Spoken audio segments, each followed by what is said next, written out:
फिर से आपका स्वागत है न्यू चल पॉलिटिकल वर्स पे। आज की इस वीडियो में हम डिस्कस करने वाले हैं बांग्लादेश के कुछ मुद्दे पे। आपने देखा होगा पिछले हम कुछ दिनों में बांग्लादेश और इंडिया के बीच बहुत सारा जो है विवाद चल रहा है।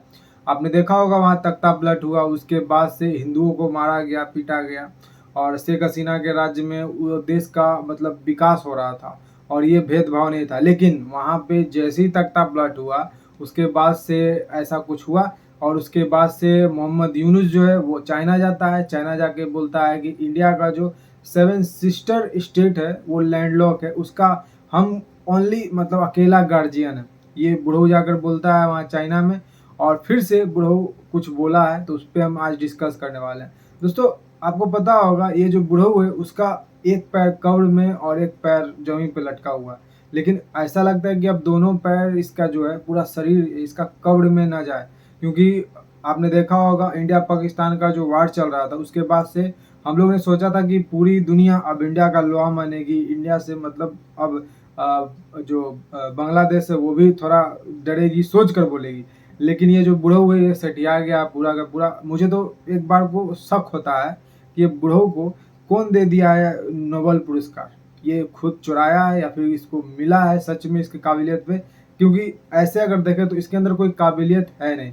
और ये जो कुछ बोल रहा है ये चाइना इसको बोलवा रहा है और बाकी बच गया तो अलग देश जो है पाकिस्तान, वो भी बोलवा रहा है। क्योंकि पाकिस्तान अब डायरेक्टली तो इंडिया पर नहीं हमला कर सकता है, क्योंकि उसका जो पिछले दिनों हाल हुआ है उसके 11 एयरबेस तबाह हुए हैं और किराना हिल्स पे एक परमाणु बम जो है वो लीक हुआ है। तो यहाँ पे ये अब डायरेक्टली इंडिया से उलझेगा नहीं, तो इनडायरेक्टली उसे सपोर्ट कर रहा है। अब बांग्लादेश चाहता है कि एक बम बांध के जो सुसाइडर रहता है, सुसाइड बॉम्बर रहता है जो बम बांध के फेंकता है, वो अब भेजने का इंडिया पे तैयारी वो कर रहा है। उसके बाद से अभी जाकर नया उसका एक प्लान है, जाकर चाइना में बोला है कि इंडिया जो 7 सिस्टर कंट्री इंडिया का 7 सिस्टर स्टेट है, सॉरी इंडिया का, वो भूटान, नेपाल और बांग्लादेश मिलकर चाइना के साथ बिजनेस करने चाहते हैं। ऐसा बोल रहा है ये बुढ़ऊ 7 स्टेट के बारे में इंडिया का। लग रहा है कि इसी का है। मतलब जस्ट इमेजिन ये क्या पागल हो गया, क्या हो गया ये मुझे नहीं पता चल पड़ा। ये ठुकाने वाला है पूरा तरह से, मुझे ऐसा लगता है। और जो इसका देश थोड़ा मोड़ा बचा हुआ है, मुझे लगता है कि आने वाले दिनों में इसका जो देश का हिस्सा है वो इंडिया के पास ज़्यादातर ना चला है और इंडिया चिकन नेक को अपना बड़ा करेगा। ये आपको मैं आज बोल दे रहा हूँ, ये क्लिप आप रख लीजिएगा। इंडिया अपने चिकन नेक को बड़ा करेगा और खेला जो है बांग्लादेश में शुरू हो चुका है होना, खेला बांग्लादेश में होगा। आपने देखा होगा इसका जैसे ही सरकार आया वहाँ के कट्टर जो इस्लामिक लेडी थी खालिदा जिया, उसको जेल से बाहर कर दिया गया। जो वहाँ के आतंकी इस्लामिक फ्रंट मतलब कह सकते हैं पार्टी थी, उसको जेल से रिहा कर दिया गया आतंकवादी को। तो ये जब से मोहम्मद यूनुस सत्ता में आया तब से एक पर एक गलत काम कर रहा है। उसके बाद से इसका एक करीबी रहता है जनरल कोई है, वो रिटायर है, मेजर जनरल कुछ है, वो कुछ दिनों पहले बोला था कि इंडिया और पाकिस्तान का जैसे वार होगा उसके बाद हम जो इंडिया का 7 स्टेट सिस्टर स्टेट है उसको जाकर हम हमला कर लेंगे और उसको ऑक्युपाई कर लेंगे। तो ये सब बांग्लादेशी जो है वो पगला चुके हैं। और आपने देखा होगा कुछ दिनों पहले बांग्लादेश में क्या कुछ हुआ। हमने उसका कार्गो जो शिप है वो सामान जो आता था इंडिया में और इंडिया उसके बाद दूसरे देश में भेजता था, क्योंकि डायरेक्ट ये भेज नहीं सकता है अपने देश से सामान दूसरे देश में, इसीलिए इंडिया को भेजता था और इंडिया उसके बाद दूसरे देश में इसका सामान भेजता था, वो भी कम कॉस्ट में। और ये अपने देश से डायरेक्ट भेजता तो ज़्यादा कॉस्ट लगता। तो उसके बाद से इसका जो बयान था 7 स्टेट लैंडलॉक कंट्री लैंडलॉक है और हम एक इकलौता उसका गार्जियन है, उसके बाद से इंडिया इस पर बैन लगा दिया था और इसका अब सामान इंडिया नहीं डिलीवर कर रहेगा। उसके बाद से फिर से ये बयान दिया और उसके बाद अब जो इसके साथ होगा वो बहुत बुरा होगा इसके साथ, क्योंकि अब ये जो बुढ़ऊ है वो सिटिया गया है और अमेरिका तो इसका साथ देगा नहीं, क्योंकि ट्रम्प को ये पूरी तरह से बाइकआउट कर रहा था। इसका जब चुनाव हुआ था ट्रम्प का तो ये दुष्प्रचार कर रहा था। तो ट्रम्प तो डायरेक्टली से सपोर्ट करेगा नहीं, इनडायरेक्टली भी नहीं करेगा, क्योंकि ट्रम्प और इसमें 36 का आंकड़ा। आपने देखा होगा पिछले दिनों कैसे ट्रम्प ने बोला था मोदी को कि इंडिया देख लेगा कि बांग्लादेश के साथ क्या करना है। तो ये साफ जाहिर है इंडिया अब छोड़ेगा नहीं बांग्लादेश को। अगर ऐसा होता है। तो और ये बुढ़ऊ एक पर एक बयान देते जा रहा है। अब मुझे नहीं लगता है कि इसको क्या हुआ है, ये पिटना पिटाना चाहता है, क्या करना चाहता है, ये मुझे नहीं पता। लेकिन हाँ, जो होगा बहुत बुरा होगा इसके साथ, क्योंकि अभी देखा होगा आपने कैसे इंडिया और पाकिस्तान का वार चला और इंडिया ने इस वार को जीता और पाकिस्तान के 11 एयरबेस को तबाह किया। लेकिन अभी narrative set, fake narrative set अभी चल रहा है। क्या चल रहा है अभी? वाशिंगटन में देख लीजिए, वहाँ पे वाशिंगटन डीसी में, अमेरिका में, वहाँ पे गलत बयानी चल रहा है। और फिर उसके बाद कई पत्रकार जो है वो गलत गलत बात बोल रहे हैं। हमारे इंडिया के भी कुछ पत्रकार हैं जो कि दुष्प्रचार कर रहे हैं, लेकिन इंडिया ने बाकायदा सबूत के साथ, सैटेलाइट इमेज के साथ सारा कुछ सबूत रखा। अपने जो हमारे जो जितने भी डीजीएमओ थे, जितने भी नेवी एयरफोर्स के, उन्होंने पूरे सबूत के साथ ये बोला कि हमने ये एयरबेस तबाह किया है पाकिस्तान का, ये फाइटर जेट मार गिरा है। तो उसके बाद दुनिया को न चाहते हुए भी यकीन करना पड़ा। अब वाशिंगटन डीसी में भी ये सारा कुछ चल रहा है कि हाँ, इंडिया ने ये चीज़ किया है। तो इन पहलगाम, फिर उसके बाद उड़ी, सवाल उठाते थे ये लोग, और सवाल उठाते उठाते फिर उसके बाद इंडियन नेवी ने बहुत अच्छा काम किया। इसके बाद अब जो ऑपरेशन सिंदूर हुआ है, सबूत के साथ सब चीज़ रखा।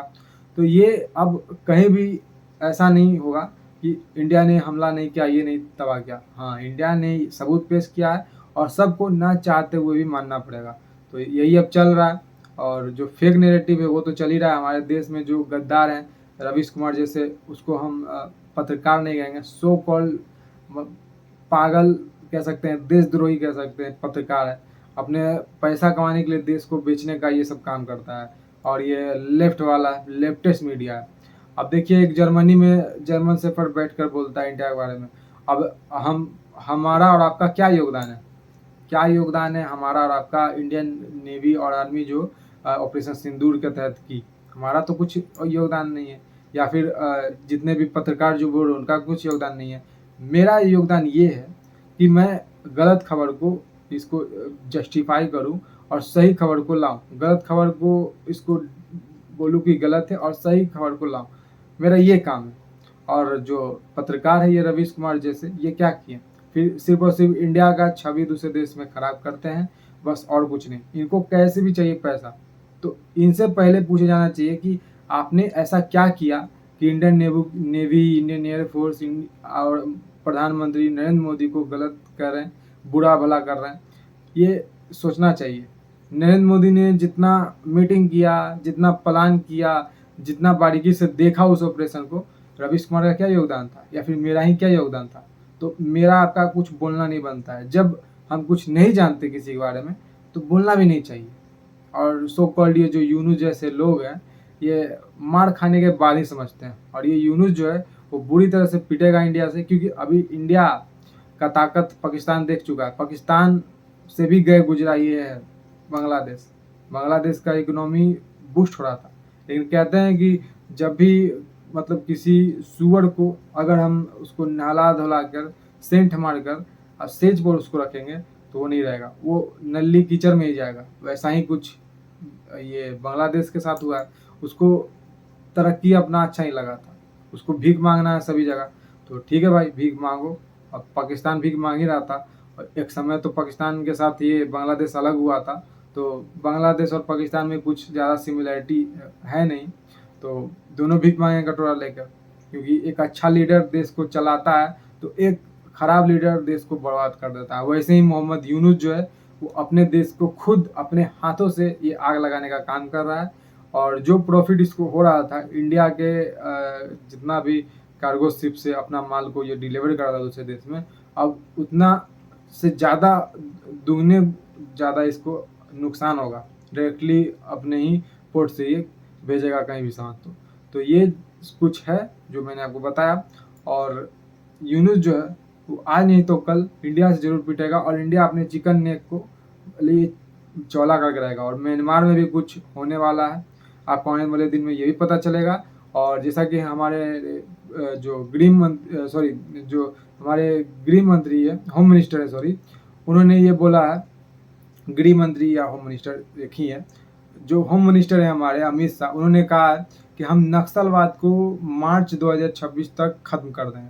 और ये काम चालू भी हो चुका है। पिछले दिनों हम देखें कि 10-15 नक्सलवादी मारे गए और असम में ये कुछ हुआ, असम राइफल ने ये कुछ किया है। और देखेंगे आप कि आने वाले समय में म्यांमार में भी कुछ चेंजेस होने वाला है, इंडिया से शायद वो मिल भी सकता है।